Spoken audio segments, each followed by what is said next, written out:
Welcome back from the break on Pivotal Change. And you have been witnessing a wonderful conversation from the ladies of Arnold Realty Group. And we talked a lot about teamwork and culture and the ability to build value and give imparted perceived value, and as well as operations, what goes on behind the team, and how to invest in mentorship. So, a huge theme was team and culture and picking the right people to surround yourself with. So, I want to touch on core values. Core values is part of CS Business Consulting's Business Foundation program. So we're going to pull up some slides and we're going to walk through what is actually part 4 of the series. What I want you to envision as we do this is imagine that you're on a boat and you are going on a journey along the leadership path. And what we're going to do is we're going to go on this voyage like Christopher Columbus took off so many years ago on a huge voyage. And we're going to talk about core values and why core values are so important.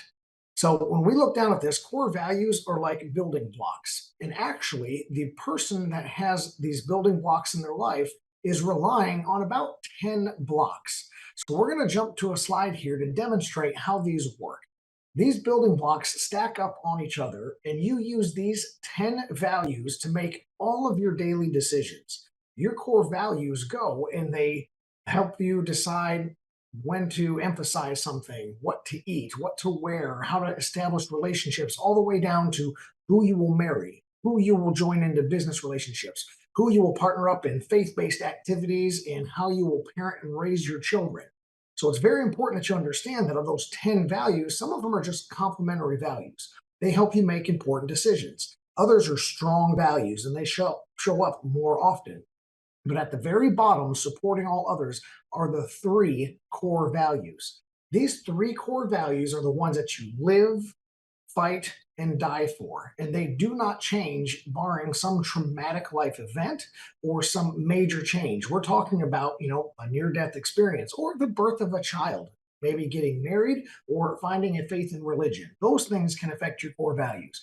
But generally speaking, they are with you for the rest of your life.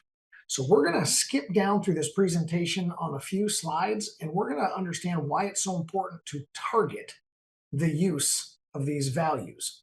So as we're getting ready to learn about how to target these and use these as actual values, we need to understand that the reason relationships break up, business partnerships crumble, marriages fall by the wayside, children learn to never speak to each other, or people quit and join different community organizations or workplaces is because there's a conflict in core values. If you have a conflict in core values, you eventually have a sense of friction that rises to the surface and must be dealt with. The science is very clear that in the friction of these core values, if you do not have 2 of your 3 core values in alignment with the people that are in your closest relationships, then eventually those relationships will erode and break. And we get divorces and businesses splitting and lawsuits and the changes of dynamic family structures, the falling apart of churches and things like that is because the core values are not anchored to each other. Now, it is possible based on personality types that you only have one core value in common. And when I'm talking about core values, it's a very deep subject. There are categories of core values, like integrity and loyalty and honesty would be kind of in one category. So those can be in alignment. But somebody that is adventure seeking versus, more interpersonal values, they want to climb a mountain versus be in a isolated, more intimate environment with the closest people to them, and those values will probably not line up and ultimately and possibly result in a rift. So one of the things that we want to do is understand how to use our core values to make them go along with us in our journey so that we can use them as a workable tool.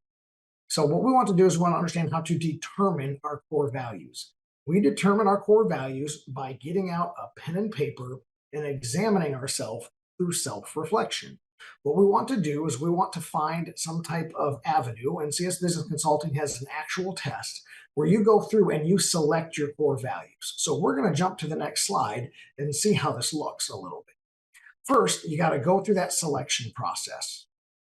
Then you have to filter those down and filter those down. It should be pretty easy to come up with about 10 values that are really important to you. But the winnowing process to where you cut them down to your final three is very difficult. And then you have to put those core values to the test through as unbiased examination as you can. So there's a series of questions that ask you about your life experiences, the choices you've made, the places you've been, the hardships you've received, and the joyous celebratory moments that you've had. And it ultimately confirms that these are, in fact, your core values. The cool part about the test is that it also has a lie detector, we call it, to see if you're trying to fool yourself. And maybe this is, your family thinks this core value is really important. So you're just putting it down on paper, but to you personally, it may not be one of your three core values. And people really enjoy that test because it tells them, ooh, I'm trying to fool myself. I need to go pick another one from that list that was important to me and measure it against this confirmation test. And then lastly, you clean up your core values by articulating them. You get out the dictionary, you get out the thesaurus, you get out some friends and advisors and relationships, and you have them do a confirmation and cleanup step saying, this is you. You think and act and walk and talk this way. Yes, this is your set of core values as the dearest people to you know you and love you. So what I want to do is I want to jump to an image. I want to jump to the image of a boat once again. And I want everyone to look at the image of a boat as it is broken up into a diagram. And your core values are just as important to you as these three pieces of a boat are important to a successful journey.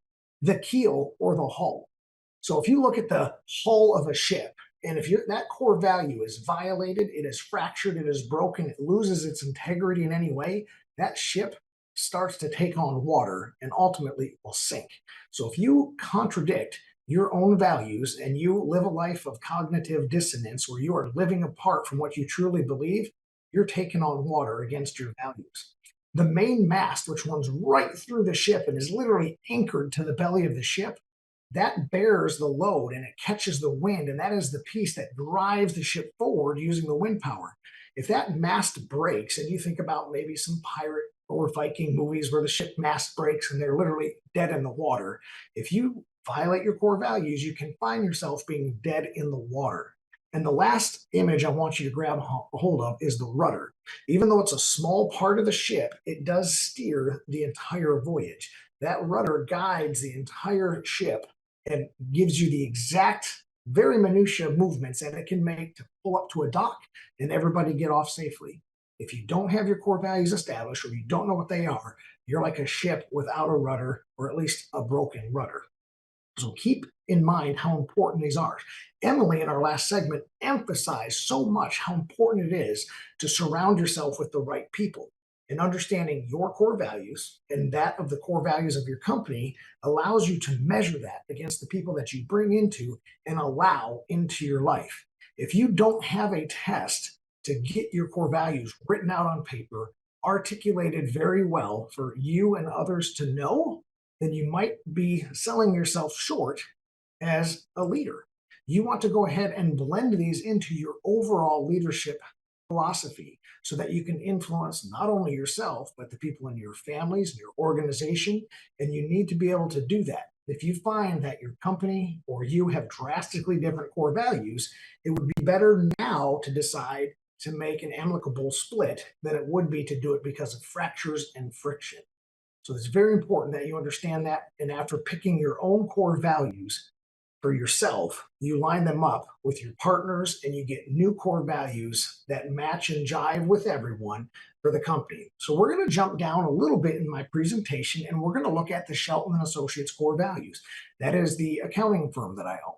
And I want to pull this demonstration up on screen where it says our three core values. So the Shelton and Associates core values that we did this process with several years ago and we signed our names to it were integrity. So we will be ethical and honest in all that we do and maintain our resolve in the face of adversity. That was a big component for us to put that. We want to be faithful and stand firm in our morals so that other people, we can provide them assurance and they can place their trust in our relationships, in our expertise, because we are faithful to those things. And excellence. We never choose perfection because only one guy was perfect and I'm not him, but excellent everyone can be. And we will strive to achieve the highest standards in all that we do, supply our best efforts, and provide unparalleled value to our clients, our staff, and our contents. And that was formed many years ago, and we stick to those every day. So when people walk into our office and they join us on our journey, they can see if they line up with our values or not. Our leadership philosophies, our missions, our vision can all be put into that.